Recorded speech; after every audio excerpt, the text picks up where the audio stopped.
Hello everyone, this is Stephanie. Welcome to another video. So it's time for the Potomac Beads Best Bead Box. It's a tongue twister.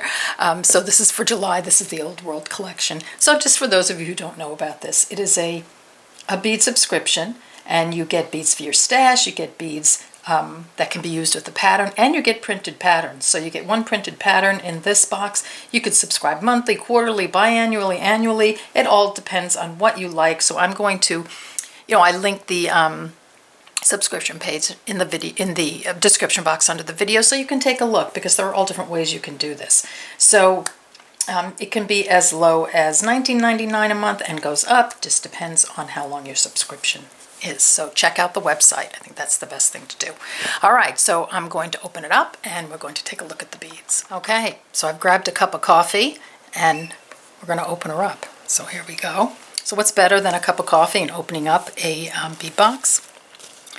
Perfect. So this inspiration for this box is Old World charm. So stroll down the narrow streets of the Old World, past the onion domes on St. Petersburg's churches. Wouldn't that be awesome to see that? The colorful buildings on the Amalfi Coast, how pretty, and quaint courtyards in France. Then it says, be inspired by the hues of greens, reds, and blues in this month's box.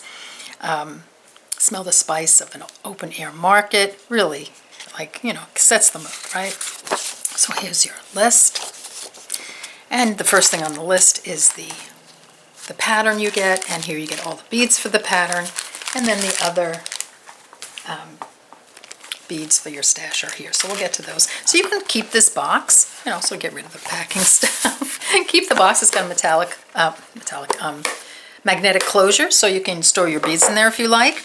So here is the first item. So it's the Bonnet Bracelet, and I have this colorway. And it's a very simple 2-needle project. So that's kind of fun. I haven't done a 2-needle project in a long time. So really pretty. And here's the artist, Allie, of course. There she is. So here, we'll put this over here and we will take a look at what's included for the bracelet. So we're going to start with some silky beads. And these are a pretty, pretty spicy red. So a lot of these colors in this box, you'll see, to me, remind me of, yes, like spice markets, but remind me of, or like a Persian carpet, and sort of fallish colors, which is kind of cool. So here we go. So these are very pretty. Like a nice spicy red with a little bit of orange sort of striations in them a little bit.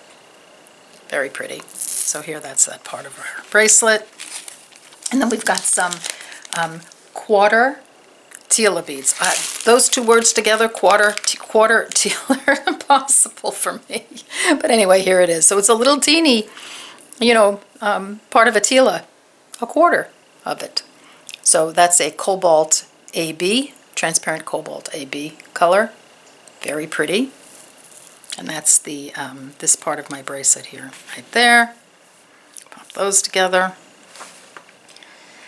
And then you get 3 grams of 11.0 Miyuki seed beads. I'm not going to open them, but these are sort of a topaz AB luster. Very pretty. And you see, the beads that you use for the bracelet, you'll have beads left over. You can use them for other items, which is great because they go with other beads in this box. So you get 3 grams of 15.0s Miyuki. And this is sort of a, probably like a aqua-lined clear. Not quite sure if it's a clear bead. It might be, but it's very pretty. There we go. And then you get the findings to make the bracelet. So here, so those are the background beads. And then here you get a lobster claw clasp, and you get, let me just turn my phone off. And you get, so here's your lobster claw and your ring, and then you get 2 wire guardians, which is kind of cool. So we'll put those right here. So here you go. Those are all your items. You just need to add the thread and the needle. Okay, so the beads for your stash, and I have seen everything a couple of times because my camera battery died on the first video, and now I've got a bird going crazy outside. All right, we'll deal with it. So first we have, this is very cool, we have a wood cabochon setting. This is 30 millimeters, and it is a stained wood setting, and it's got the finding and the veil on it. And I'll show you some things that you can use this for. But first, you have a glass cabochon to go right in the center. So look at the colors on this. Isn't that gorgeous? So this is why I'm saying it's kind of fallish, right? So this is a beautiful glass cabochon. It's got a gold and red in it, so, and black, which are just so beautiful, like really beautiful fallish colors to me, sort of very, very pretty. I say if you have some silkies left over, which you most likely will, from your bracelet, you can incorporate those somehow, and some other beads that you'll see in this box, into a necklace. I see this as a long necklace on maybe a crisp white button-down shirt, and with this long necklace, I think it'd be really pretty. Okay, I digress a little bit. Let's go on. We have 10 grams of Czech melon beads. Now this is another bead in 6 millimeters that I think would go beautifully with this. So this is kind of a gold with a greenish wash on it. So I would incorporate these into the necklace on this piece. Maybe put some here. You get the idea. You know, I just love that. I love the colors. This is like such a perfect fall necklace. Okay. And then we have 5 grams of Rizzos. So these look like big pieces of rice. Call them wild rice. Okay, and these are in jet matted green iris, and I love the jet with the iris on it because it goes from like a black bead to this beautiful multicolored hued irisy bead. Very pretty. So I would put these here, and I think these look really beautiful with these seed beads and these seed beads. So the seed beads that you have left from your bracelet, you've got other beads that go with it that will look beautiful. And then we have Czech glass vintage shapes. So we have 4 of these big vintage Czech glass beads, and they are in a teardrop shape, like briolette style. So hole going that way, and they're kind of you know, they're kind of have dark and light spots on them. They have some of the finishes, you know, kind of modeled or off a little bit, so very vintagey look. And they're not super shiny, so I love that. I thought they were metal, but they're not. They're glass. So here, we'll put those here. I don't know, I see something that going, you know, with these 3 and this. And then we have 4 grams of iris duos.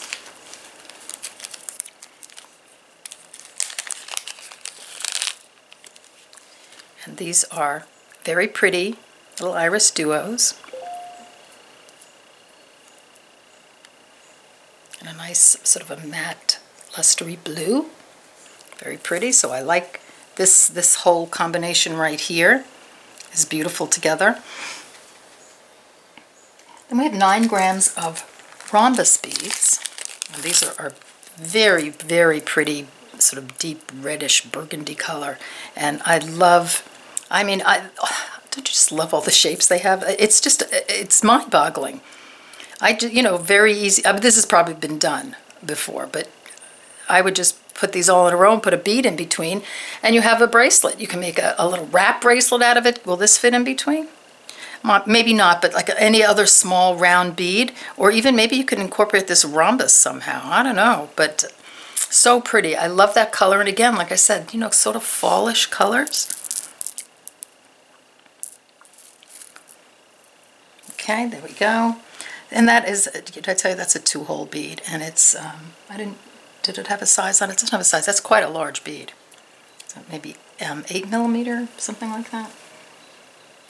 4 grams of crescent beads. Okay, so I have quite a few crescent beads now. And these are the transparent cobalt again.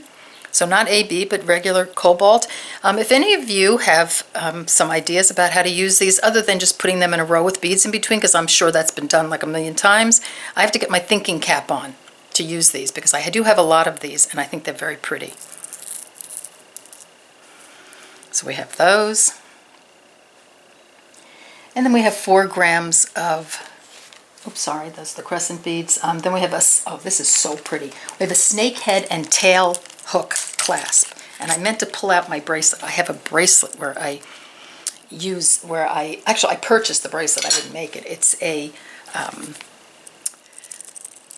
bead crochet bracelet, and then you just glue the ends in. So this is it's called a leather clasp, you know, so I guess it's for, you know, for a leather cord, but you can use any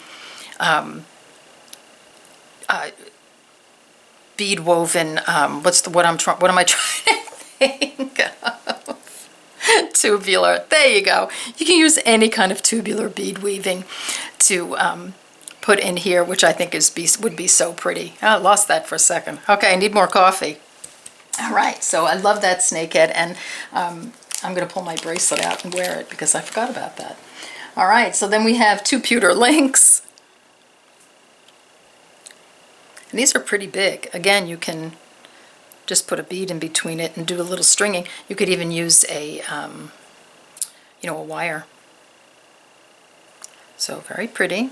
I'd probably get you know, several of them around, so I'd have to order some of those. And then we have 6 pewter bead caps.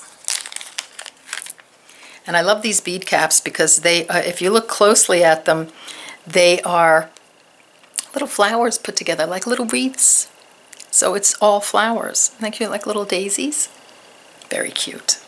All right, so there you have it. Here's your Potomac Beads July Best Bead Box. There's also a Bead Box XL, I believe. You look on the website for that one. It's a bigger one. I think it has a couple of patterns in it. So here's our pattern. Here's our inspiration right here. Here are all the beads. I have a code, Bronzepony 10, for 10% off your first box. I will link it in the description box below the video, along with Potomac Beads website and a direct link to their bead subscription page. All right, so I want to thank you again for joining me, and I'll see you in the next video. Take care. Bye-bye.